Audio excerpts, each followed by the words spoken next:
Hello again. This is Keith Perhack from SegMetrics, and this is Data Beats Opinion. Today, we are meeting with Thomas Smale. He is the CEO and founder of FE International. He has worked with a number of business acquisitions, both before he became founder and then now specializes in it through FE International. Thomas, thank you so much for joining us and looking forward to talking with you. Yeah, thanks for inviting me on, Keith. Appreciate it.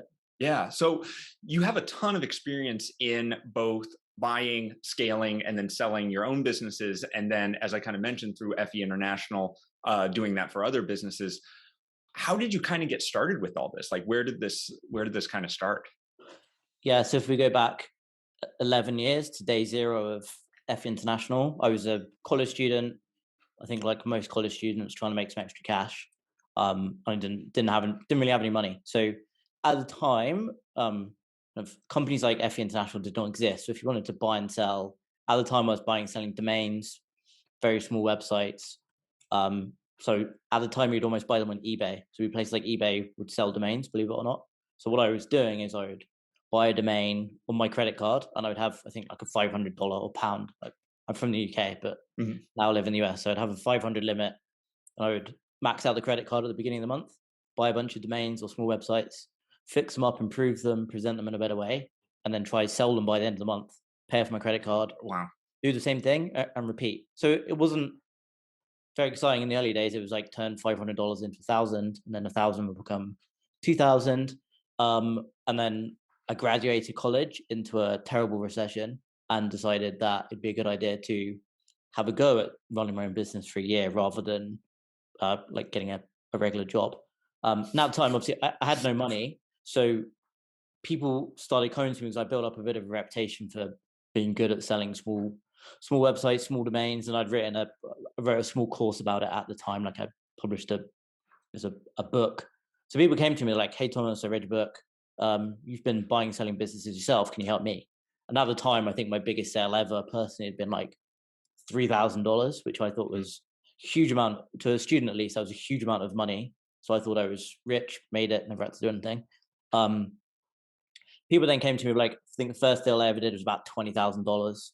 I helped them sell their business just with processes I've been using myself, and then they paid me 10%, so I made $2,000 with effectively no capital outlay other than my time. Right. And I was like, "Oh, this is great. I don't have any money. So This is much what better. what better way to scale than effectively helping other people?" So then it kind of snowballed. Like I said, companies like FE International did not really exist back then. There were some out there, but I didn't think they were very good. So kind of snowballed. Word of mouth started because there weren't many people doing what I was doing. Built up the company throughout the entire time over the last 11 years. I mean, FE and our like various like side ventures and projects within FE are now around 90 employees. So we've grown quite substantially. We have offices in London, New York. I'm in San Francisco. We have an office in Miami. So we have a team all over. Throughout all of that time, we've also bought and sold our own businesses between myself and my business partner. We tend to, for perspective, FE International represents about around 150 clients per year, and we ourselves buy or sell one or two businesses a year. So we're a very small percentage of overall volume. Part of the reason we do that is, first, I feel like just our skills are sharper if we've done it ourselves. Right. It's all very well giving someone advice, but until you've actually done it yourself, it's somewhat theoretical or hypothetical. Secondly, this is all I know. If you said to me, go invest in real estate, I don't know anything about. I mean, I own a house, and as you can tell, my house is like half empty. I don't know anything about anything other than the online world. Right. So that's what I know about. So that's what I invest in. I also feel like it helps founder to founder. Almost all of the clients we work with selling their businesses are founders. I feel like it's much easier to associate with them if you are a founder yourself. Right. So And you know what they're going through. Exactly. So while I'd be lying if I said I'm the one providing basically any of the service at this stage, I'm mostly managing the team, overseeing deals from a high level, building processes. For like the experience my business partner Ismail and I have found building up our own businesses and acquiring and then selling them on has been hugely beneficial. And it means like, I guess we've got the real experience doing what we tell other people to do. Right. I guess that's a little bit about the history. And like, as time's gone on, the deals we now buy ourselves are much bigger than they were 5 years ago. Because I guess we're Right. fortunate that we've grown, we now have more capital, we can buy bigger businesses and work on, I guess, more complex things. Right. And, it's really interesting that you mentioned that, especially because I don't think that there are many companies that do that, that are also working to scale their own business, like buying a business, scaling it, and then trying to sell it to really stay, like you said, stay sharp and to really prove that they know what they're talking about. I mean, in the marketing industry, I mean, that's pretty par for the course, is that people are just spewing off stuff and have never actually done it, but they're like, oh no, this is how you're going to grow your list. This is how you're going to grow your business. Like, well, what's your business at? It's like $10. Yeah, Like, exactly. That's part of the logic for me. I just feel like it's easier to give, I'm sure every consultant says this, but easier to give genuine advice, which is truthful if we've actually done it. So a lot of what FE International does is based around my own personal philosophies. So a lot of people might not like it. Like, hey, I don't like your process, don't like your team. This sucks, but this is built the way I think it should be done. And then there are lots of other ways you can do everything. The same with marketing as well. There's not necessarily right or wrong answers, but we have our processes built around our own experience. right. We know that this works for our process and for our industry and for our niche. May not work for yours, but at least we know it works in this category. Exactly right. Yeah. So you've really taken, I mean, going from selling 500, spending £500 for a domain to selling that, to selling a company to now 90 people at FE International, where you're really overseeing a lot of it. One of the things that you are very much an expert in, and I think it really shows with that growth, is scaling, right? So when you're working with other companies to sell their businesses, I believe you had mentioned that you also work helping them scale up and getting ready to be saleable. Is that Exactly? The vast majority of people that come to us, I guess, like bottom of the funnel, own a business, they come get a free valuation, which we offer to everyone. And let's say their business is worth $5 million today, and they're like, hey, I want to sell it for 20. Like, we don't have anything to sell them at that stage. They've paid us nothing. So we generally say, okay, you need to go work on, here are 3 things we've noticed about your business, which is weaker than other businesses we've seen at a similar level. Go work on that. Call us when you get to 20 million. So right? a lot of it is helping them scale without physically doing it ourselves on their behalf. Right. Which is beneficial for everyone because they get a bigger company, they get a bigger paycheck, and you get a bigger cut, and it's also improving the industry as a whole. Exactly. Like, bigger industry, it's good for everyone. Like, yes, they might end up going to work with a competitor, but long term, if the industry grows by 100, factor of 100, does it really matter if 1 or 2 people go elsewhere? Like, right. The big picture, it doesn't. Deal by deal, yes, it's frustrating. There's a lot of competition, but big picture is, I don't think. Yeah, it's good for everyone. Yeah, exactly. And also, you do have that kind of experts positioning around that. When they come to you, they're like, hey, what do we need to do? You tell them, they go do it. At that point, there's an emotional beholdenness to you and to FE International. It's not like, oh man, FE International just, with their advice, I 5x, 10x my company. I'm going to go over with Schmo Blow over here.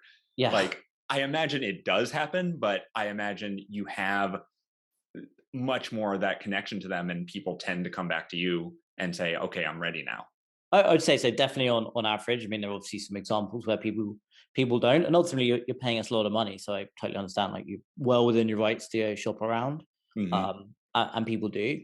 But yeah, I definitely feel like it builds credibility if you give someone advice, they go roll it out, and it works. But ultimately, we're not the ones doing the work. So right, the founder or founders, they're still the one doing the work. They're the ones putting two years of 60 hours a week in, not me. So I'm not in any way, they're not obligated to work with us at the end of it. So right.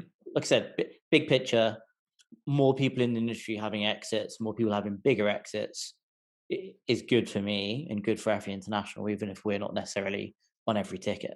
Yeah, definitely. I do want to get into kind of some of those ideas and like some of those, what are those scale points? What do you look for? But actually, I thought of something I'm kind of curious about. Are there companies that come to you that you look at them as like, you're just not going to be able to scale? Like, what are some of kind of the warning signs of a company coming to you and saying, hey, we're at 500,000 or we're at 1 million. We want to get to 10 to 50 to 100. and you're just like, probably not. Like, is So, there anything? so I would say, as a general point, all businesses are capable of scaling, and emphasis on the word business, because I think usually what holds businesses back are the people behind it, the founders. So often the business is almost never the problem. Yes, it can be tweaked. The product might kind of suck and need some work. The pricing's probably wrong. They probably haven't set up any emails, got no funnels. That's common. Like almost all small businesses have that as a kind of issue. Generally, the challenges with the founder, and a lot of the work we do is kind of helping the founder understand what they actually want. So for a lot of people, to scale your business, it's unavoidable that once you get to a certain stage, you have to start hiring people, and with hiring people comes managing people. A lot of clients we work with, particularly at the lower end. So for us, that's a business that might be worth say $1 million. So still a lot of money. It's probably just a single founder doing it themselves, making a nice living for themselves, but they don't actually want to hire people. So usually scale is limited by I guess we could call it the aspirations or the goals of the entrepreneur or the founder themselves. I'd say there's almost no business that I can think of that I've ever seen that is capped out growth wise. And you're like, Right. no, you absolutely have 100% monopoly of this industry. Right. Not the kind of size businesses we see anyway. It's almost always limited based on the founder and what they're willing to do. So a lot of the time we might tell someone, hey, your business is worth $5 million. And actually what they need to do to get to 20 is not something they're willing to do. So they go, Right. okay, let's sell for Okay. let's sell for 5 million. Right. So we have like quite honest conversations with people because it's almost never the business. I think a lot of founders assume it's the business.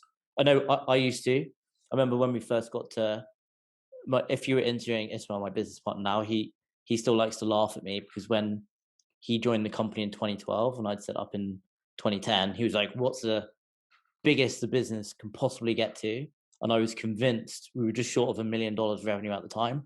And I was convinced about $1 million was the cap of the industry because there was no one really else. There was no one to compare to. And I was like, $1 million. And now we're way in excess of 10 times that now. But at the time, I didn't know. So a lot of times as well, you are somewhat limited by, particularly if you're building like a niche or a micro, whatever you want to call it, indie side project, all sorts of different words people describe it as now.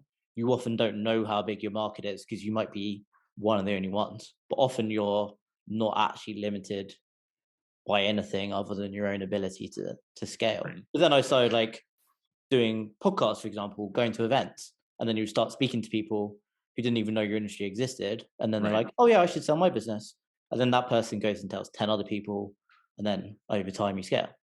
And this was something interesting when we started with SegMetrics. I was looking at other analytics companies in the industry that were at our scale. So like Barometrics, Profitwell wasn't a thing back then, but like just like those. And I was looking at their revenue versus some of the other industries like email marketing and stuff like that. I was like, okay, we're going to be limited by the size. We understand that. And we've just blown past all of the limitations we thought that we had because we saw these very mature companies and we knew their monthly revenue because they were open about that. And we've blown past all those. And now we're starting to look at, okay, we're looking at the Visibles and the Marketos and like the high level ones. And it's like, oh, there really isn't a ceiling here at all. The ceiling is, like you're saying, the ceiling is what we're going to make and what we're going to force ourselves because either we don't want to grow beyond that, we're not comfortable with it, or whatever. And so making that decision to like, okay, there is no business ceiling there has been really just eye-opening for us. I know. Exactly. Because like now I sit here and then we like, well, how big is Goldman Sachs? How big is JP Morgan? And effectively, we are at the stage now where we compete with them, particularly at their lower end. For us, our higher end, like $100 million deal, we want it. For them, we have our best people internally working on it. They have their like worst, most junior people working on those deals. So we want those deals and we'll work very hard to get them and we'll often win them. But years ago, if you said, oh, you're going to compete with JP Morgan, I would have laughed. I would laugh in your face and be like, no, I'm competing against like the guy who's going to try sell the business himself, which is not really included in like industry size, but it is a genuine other option for people. Yeah, I mean, our competitors, what I would consider our real competitors, are owned by Adobe and Salesforce and stuff like that. It's like, okay, going up in the world. So but exactly, yeah. So talking about that scaling and that it's usually a founder holdback or hurdle mentally almost rather than a business one. On the business side, what are some of the things that you start to look for that are things that you need to, I guess the trigger points that start saying, hey, you need to scale. This is where we start to look if you're not being able to scale. Like what are some of those pitfalls, I guess? So I think probably the most common one I see, and I'm probably a culprit of this as well, and I think almost all founders are, particularly if you found like technical founders. Like my marketing is kind of, sorry, my background is not like marketing. It's kind of, I did a business degree at college, and then I kind of stumbled into the industry and I figured out how to build a business, which is, I like to think, Same somewhat here. unique. But basically every founder is the same. They're like, well, I didn't come for money. I kind of figured it out. Still don't know what I'm doing 10 years in, but I've grown. We're now doing okay. I think far too many people focus on marketing. So like my business isn't growing because I don't have enough leads. But then you look at how they're like nurturing those leads to become customers, and then how they're nurturing those customers to stay customers and spend more. And they don't put any focus on it. They spend, the vast majority of technical founders, if you look at their day, they spend 90% of the time on product. So like the Mhm. product has to be better, better, better, better, better. 9% of the time on marketing, and then 1% of the time on admin. Yeah. Whereas in reality, as your business scales, then you spend way more time on admin and HR, because with 90 people, as you can imagine, there's always some sort of people issue going on somewhere internally. You probably start spending way less time on product. I wouldn't necessarily say we're always trying to improve our service, but it's somewhat mature. We now spend a Okay. lot of time figuring out, well, if someone sells a business with us, what happens over the next 5 years? Most people don't retire, they go launch another business. So we're like, well, how do we make sure they come back and work with us in 5 years' time? So we kind of focus on, even though we're not a SaaS business, we focus on LTV. I think way too many founders don't really think about, they kind of, I don't know, let's say that they sell a product for $50 a month, average person stays for 18 months. They're like, okay, well, our LTV is $900. That's forever our LTV. They don't work on optimizing that Increasing it. number at Yeah. all. They're like, well, if I find another 10 people to sign up and I've got another 10 people, 900, well, I've made $9,000 effectively. So what I think people should spend more time on is how do you increase that LTV? And in any business, you can increase LTV. SaaS, service, e-commerce, any kind of Yeah. business, a customer has a lifetime value. How to increase that? Yeah. So often, I think, particularly in the software industry, so the number one thing, and this has probably been repeated thousands of times by now, it's always pricing. I'd say everyone gets pricing wrong, almost universally. Every business can improve its pricing all the time. You should try and improve it. That usually, if I was to give very generic advice to any SaaS business at $10,000 MRR, you could almost blindly double prices of all Yeah. of their price points, and it will No change in conversion. Yep. almost definitely grow the business. And I could give that blind to anyone at 10,000. When you get to say 200,000 MRR, not quite that simple. You can probably optimize, but it's not, probably not making very basic pricing errors. Yeah. So that's a really common one. Again, any business, same in a service business, most people, particularly early on, they undercharge for what they offer. They're charging Definitely. $50 an hour, and there's someone offering exactly the same thing who's asking for 200, and people are happy paying them 200 for Right. literally the same, exactly the same service, just packaged slightly differently.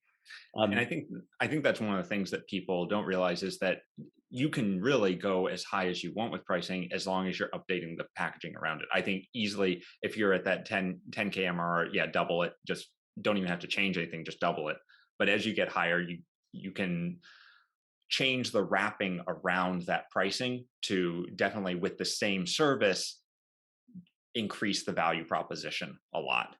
It, Um, exactly. And sometimes, particularly at the lower end, you don't even really need to change that much. right. At the higher end, yes, but there are things you can do to add perceived value and like make it seem better without actually having to change a huge amount. Right. But I'd say pricing is like extremely common that people get wrong, or anything to do with optimizing LTV effectively. Right. And I think that people, when they're looking at LTV, they don't really realize that there's really two sides of the LTV. There's what are you giving on the back end? So how are you increasing that length during SaaS? What are your upsells? Do you do consulting on top of the product? What are the subscription rates? Like that part of things in the retention side. But there's also the front end is like, where are you getting your leads? Are people from different channels and different ways that they find you, different lead sources are going to be worth different amounts of money over the lifetime? Because some people, we had I won't name names, but we had a discussion going on about one of the lifetime deal companies that are so big, and they were asking, well, what's the value there? It's like, well, they're all going to be cheapo customers because they're looking to pay $50 for lifetime value, and if that's valuable to you, then cool. But most of the time, your lifetime value is going to be much higher than that if you get it from a better source. For sure. I think, yeah, that's where I guess the marketing part can be relevant, because a lot of Mhm. people, it's like, well, like I said, LTV say $900, but maybe if you got the right kind of customers without changing anything, it might be 5 times higher. It might be 4,500. And you haven't had to Right. do anything. So that's definitely something that we spend a lot of time on as well. It's like, well, as you can imagine, at this stage in the business, we get leads from everywhere, but all leads are not necessarily equal. So we spend a lot of time on not necessarily lead scoring, but just establishing like what's the average value of a lead that we get from their podcast. I'm like, okay, well, this Mhm. is worth $100, so maybe I should do more podcasts. Maybe it's like an event. Maybe it's $1,000, but an event obviously has significantly more outlay. Maybe it's Right. SEO. It could be all sorts of different things, but we spend a lot of time working backwards with our conversion data, client data, being like, well, where do they come from? What's it worth? Why don't we do more of that, less of that? Yeah, this is one of the things that we've always really pushed when we're doing with SegMetrics with the conversion optimization of your funnels and stuff, which is not just one point. So it's like, okay, the event or Facebook ads or whatever, but also a combination of that segmentation. So people in the event who came to the event who are copywriters, great, they're worth like $900 LTV. People from the event who were freelance writers, they're only worth $100, right? And being able to make those combinations of people who did this and this, and then I are worth more, and then identify where on that funnel the most valuable leads go and where the least valuable leads go, and then try to figure out why. Right? But Why is it that freelance writers don't like our product? And is it because our webinar keeps talking about designers and all of our marketing copy is around designers? Like, just being able to figure out stuff like that. for sure. And like the older your business gets, I guess the easier it is, particularly if you're actually tracking everything from the start. You don't necessarily need to have answers straight away. Yeah, exactly, exactly. So, what are some of the things that you kind of look at as you're looking at sales? So, we talked about like lifetime value, looking at how to increase that. Like, what are some of the warning signs, or what are some of like the low hanging fruit that you kind of look at when you are looking to scale a business like that? Yeah, as I say, once you fix pricing, and say fixed, it should be an ongoing thing. Optimize, yeah, Exactly. You should always be testing. So I would say average business, SaaS business, you should be running at least one price test a month. mm, Super simple. Double the price of a package, add a new package, remove a package, add a free trial, remove a free trial, whatever it might be. Always be testing. It's by far almost always the easiest way to increase revenue longer term. A common one a lot of people kind of for like don't put too much effort into is much earlier in the funnel. So things like free trial to paid conversion rate. And a mm, lot of people, and then even earlier than that, if you don't have a free trial, it might literally just be like website visitor to free trial or website visitor to paying user, or it might be somewhere different in the funnel, like to demo. A lot of people then don't put enough thought into, they're like, oh, well, my SaaS is self-serve. Therefore, I'm not going to touch the client. Just because it's self-serve doesn't mean you shouldn't help them. Like one of the other best ways of increasing your LTV is improving onboarding. So you should constantly be figuring out ways to onboard clients better. And that should not necessarily mean ways that reduce your time and cost. It's things that get people actually, I mean, the main reason people churn ultimately in the majority of SaaS products is because they're not using it, or not using it, usually not using it properly. Particularly once you get to enterprise level, enterprises, even at like FE international side, I don't want to churn off anything we use. unless it literally stops working. So we won't churn unless we're not using it properly. And companies will often have like 20 licenses to sign, and I realize no one in the team is using it and we'll cancel. But that's usually because we've not been onboarded properly. So we've like signed up, yeah, I have an account, but I have no idea what it is, what it does. So spending time, you can do this in a very automated way, like getting people onboarded in a better way. And like you say, like tracking what they've done, like has this person watched the onboarding video? Have they signed up for an onboarding call? Depending on your LTV, you can't do this for everyone. Have they read our ebook? Have they read our blog post? Did they subscribe to our podcast, YouTube channel? Tons of different stuff like that. Track all those things, and like you mentioned, like figure out what are your best customers doing. What do they read documentation? Do they watch videos? Whatever it might be. Chances are your best customers are somewhat self-taught, but they'll do that by reading all your documentation, speaking to other users, that kind of stuff. So anything early in the funnel, like that's where you have the most chance of leakage, because it's like, well, you have 1,000 people who are visiting your website, 100 people are then signing up for a free trial, and then 10% of those, so 10 people are then becoming a paid user. Yeah. You've lost 990 people between visiting your website and turning into a paid user. Right. So that's why you should be spending at least a reasonable amount of your time. And then obviously once they're a paid user as well, figure out how to keep them. Often it's just as simple as proving to them they are getting results with your product. Right. So usually just as simple as each month send them an automated email which says, hey Keith, congratulations, this month you made X many dollars with my product, or you converted 100 more people, or you designed 50 more pages, or whatever it might be. Right. Remind them that you exist and remind them that they were successful with your product. And most people won't churn. I think too many people are like, oh, well, actually it's really important that I'm really honest. So I'm going to email them and warn them they're going to be rebilled. So it's like in 3 days, you're going to get billed. Mm-hmm. Yes, you should do that as well, but you should also email people explaining. You shouldn't feel guilty for charging them. Right. I think people like, I have to warn the client many times that they're going to get billed again. Right. Which, yes, that's correct. But you should also make very clear to them how successful they've been with your product. And if they're not, how do we improve that? If they're not logging in, they're not, let's say they've set up, you have a product that helps them generate more leads and they've got 0 leads, then eventually they're going to churn unless you help them find leads. So call them, reach out to them. If you're a small business, I mean, almost any business, you should better reach out to people manually. Just put the work in yourself early on. There's so many different things, but I think a lot of people get very fixated. The vast majority of technical founders spend all of their time on product. They're like, oh, people are churning because we haven't got a feature which like emails them, sends them a pen in the mail with our branding on, because they haven't got a branded t-shirt. Like they're definitely gonna churn.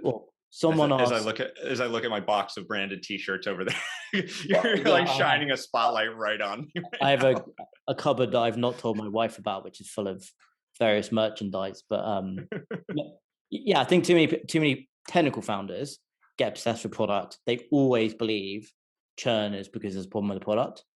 In the vast majority of cases, it's almost no one in my experience churns because it's lacking a feature, because they never would have signed up in the first place.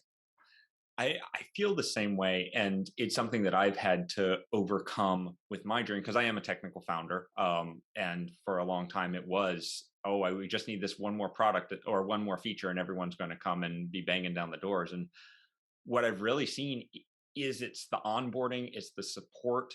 Our customer success team is like 5 times the size of our dev team.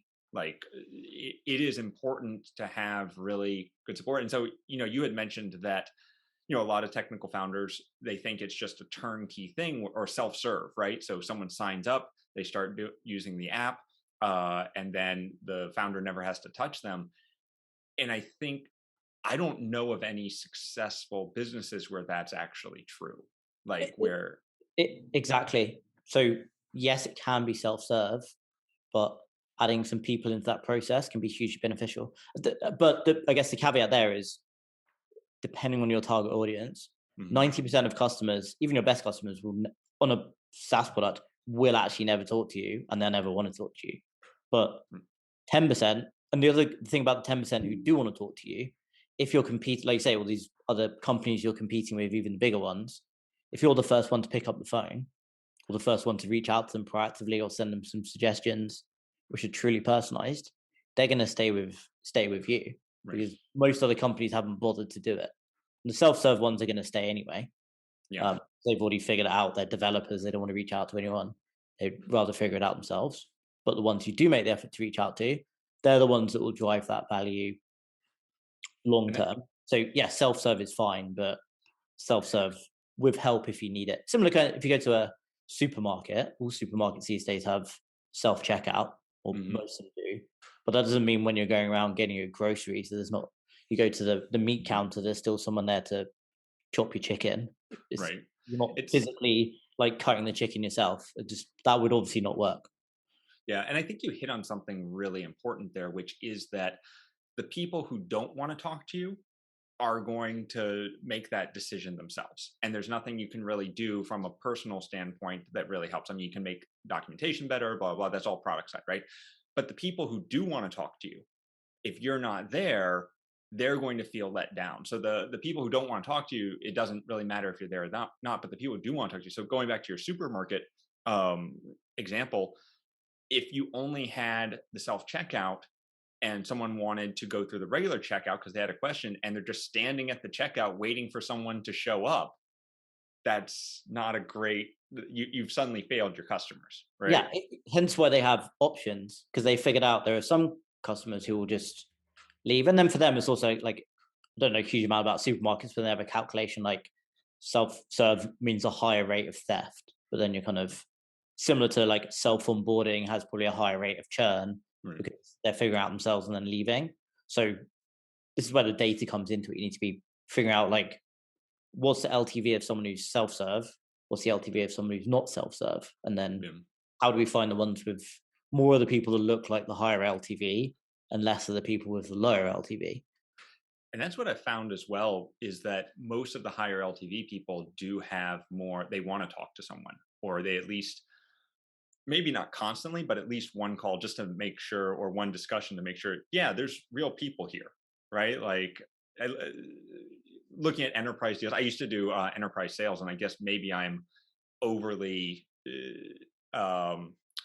pushed in that direction, but larger customers seem to want more handholding and they want to get on more calls and they want to have more of that support behind them because they want to know when something goes wrong that they can be helped. I'd say so. And it's probably also because at that level, they probably found you because they're trying to solve a specific problem. Whereas like the freelancers that you mentioned, or people like early on, or like the lifetime deal crowd, they've heard it's a cool product, so they're going to buy it. And then they're like, oh, I got this lead tool I bought for $50. How do I get more leads? Whereas big companies don't think like that. They're like, okay, we have a lead problem. What is a tool that will help us automate outreach or something like that? And then you go research tools that help you, and maybe you'll find the $50 tool, but it's probably not what the enterprise is buying. They're probably willing to Yeah. pay more for the company that will get on the call and explain how it's going to help solve their issue. Yeah, and the security of it as well. Like, and this took me a long time to realize, but when you are charging more and you have more support around it, there's a guarantee, there's almost like a guarantee that you're going to be around longer. So bigger companies, they don't care that they're saving $50 or $100 a month if there's a fear that you're going to go out of business and they're going to have to find a new solution in 6 months. And that's a, Exactly. you know, to change their entire tooling. And I think that's what a lot of people, founder, especially technical founders, look at is like, oh, I think that everyone thinks like me and doesn't look at the higher echelons of like enterprise or larger businesses, that they're trying to solve the same problems, but the hurdles are not price and it's not a technical problem. It's a support and a person problem. Yeah, and also often like big companies, they have many priorities. If I look at my like list of things I should do on my to-do list this year, it's probably literally 1,000 things. How many will I actually do? Like 10.